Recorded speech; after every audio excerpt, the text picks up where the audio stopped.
Assalamualaikum warahmatullahi wabarakatuh. Saya Eris Endarsi dengan NIM 21136007 dari Prodi Geografi NK Universitas Negeri Padang. Baik, dalam mata kuliah aplikasi kewirausahaan kali ini, saya akan menjelaskan terkait dengan bisnis geospasial menurut perspektif di Indonesia dan internasional.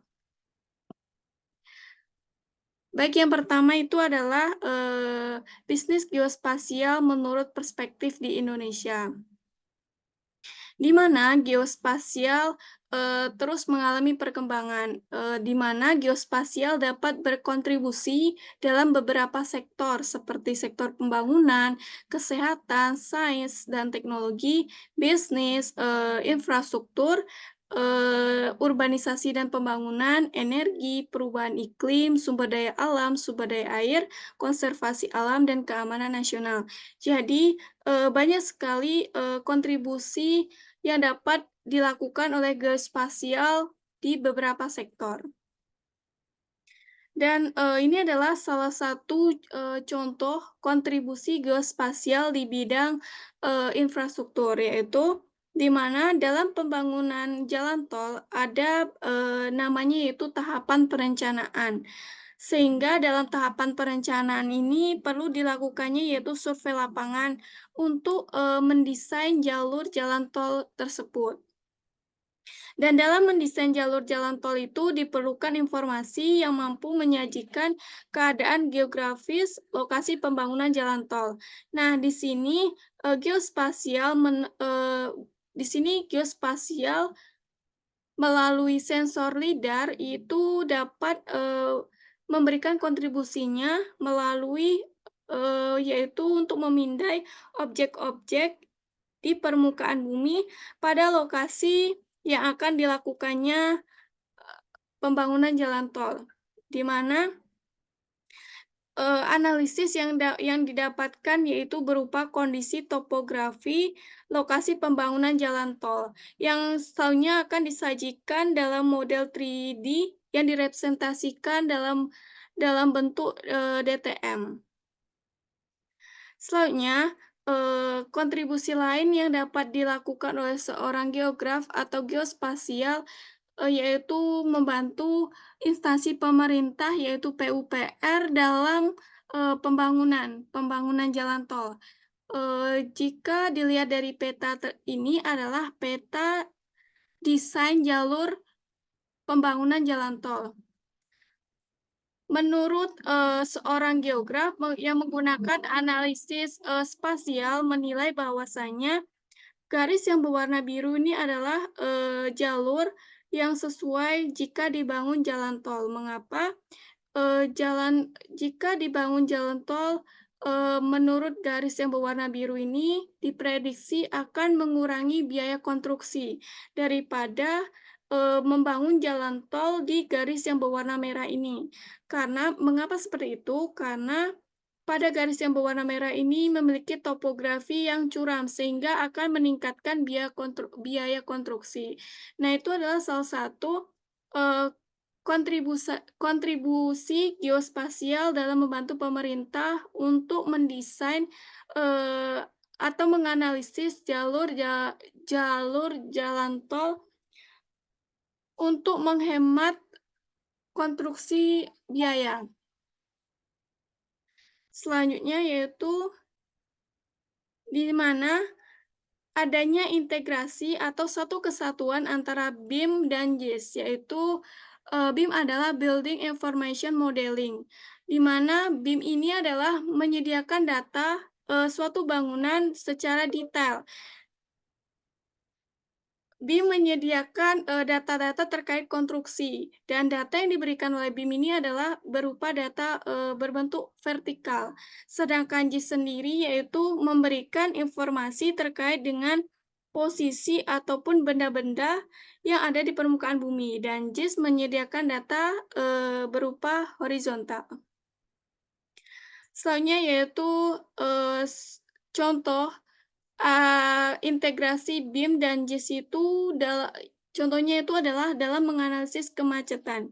di mana terjadinya kemacetan itu akibat dari, infrastruktur jalan yang kurang memadai, peningkatan penggunaan kendaraan bermotor, kurangnya tertata angkutan umum massal.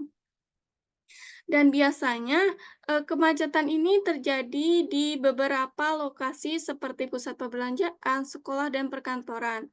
Namun, dengan adanya teknologi BIM yang telah terintegrasi dengan JIS, memungkinkan untuk membuat desain bangunan yang dapat, mengurangi kemacetan, di mana JIS sendiri di sini berperan untuk menganalisis, kemacetan yang terjadi di sekitar bangunan. Kenapa sih sekitar bangunan, pusat perbelanjaan, sekolah, ataupun perkantoran itu terjadi kemacetan?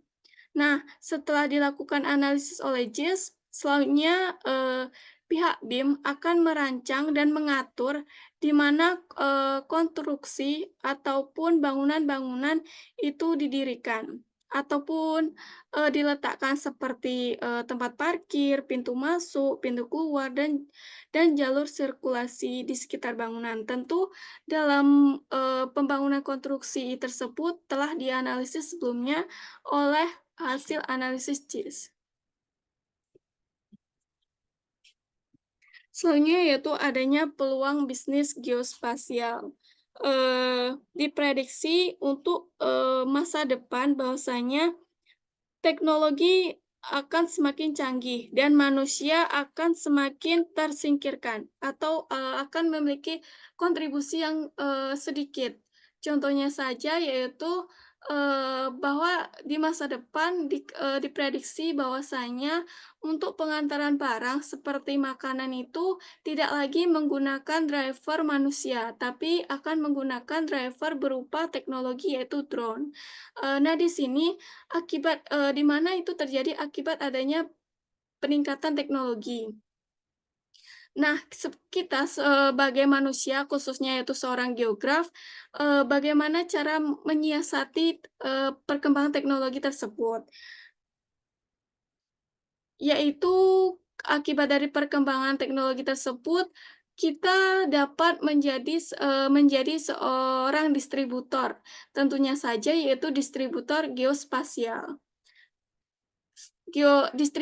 Distributor geospasial itu sendiri adalah perusahaan yang bertanggung jawab untuk mendistribusikan data geospasial kepada pengguna akhir dan membantu pemegang kebijakan seperti organisasi, pemerintah, perusahaan, peneliti, dan masyarakat untuk melakukan sebuah, pemetaan, analisis lingkungan, perencanaan kota, dan analisis geografis lainnya.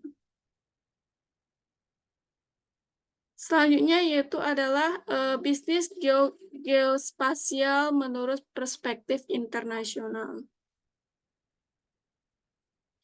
Sama seperti di Indonesia, bahwa geospasial di dunia itu juga mengalami perkembangan di beberapa sektor, seperti, di bidang ketahanan pangan global, sumber daya air, energi, dan keamanan nasional. Dan, di mana untuk memulai sebuah bisnis itu perlu dilakukannya riset pasar. Seorang wirausaha harus benar-benar memiliki kemampuan yang spesifik untuk melakukan riset pasar, sehingga jika, jika dia memiliki sebuah bisnis, dia memiliki perbedaan ataupun keunggulan daripada pesaing lainnya. Dan setelah memiliki produk atau layanan, maka produk atau layanan tersebut, dipromosikan dengan cara mempromosikannya yaitu berupa manfaat produk atau layanan, sehingga, mereka tuh membicarakan terkait dengan, bahwa produk tersebut dapat memudahkan pekerjaan menjadi lebih cepat, lebih murah, lebih baik, lebih aman, dan juga sebuah bisnis itu harus mengikuti perkembangan atau tren. Dan kesuksesan dalam startup adalah membangun ekosistem di dalam universitas yang mengadvokasi startup dan mengajarkan kewirausahaan dalam program kepada pemerintah yang juga mendukung. Dan jika kita berpikir, eee, untuk membuat sebuah bisnis maka kita harus berpikir bahwa bisnis kita itu di luar kontak atau di luar orang pada umumnya. Kita harus bisa menciptakan sebuah kreativitas untuk membedakan bisnis kita dengan orang lain. Dan dalam sebuah bisnis itu tidak hanya modal atau berupa uang saja yang diperlukan, tapi dalam sebuah bisnis itu juga diperlukan sebuah, kegigihan, memiliki kelompok atau kerjasama ataupun network, soalnya itu adalah skill serta ketahanan dan ketekunan. Dan beberapa, yang dapat kita promosikan produk kita itu melalui sebuah konten podcast ataupun video, berupa video sederhana, webinar, ataupun pelatihan daring, yang dapat dilakukan, melalui LinkedIn, Facebook, Instagram, dan Twitter. Baik itu saja yang dapat saya sampaikan, jika ada salah saya mohon maaf. Assalamualaikum warahmatullahi wabarakatuh.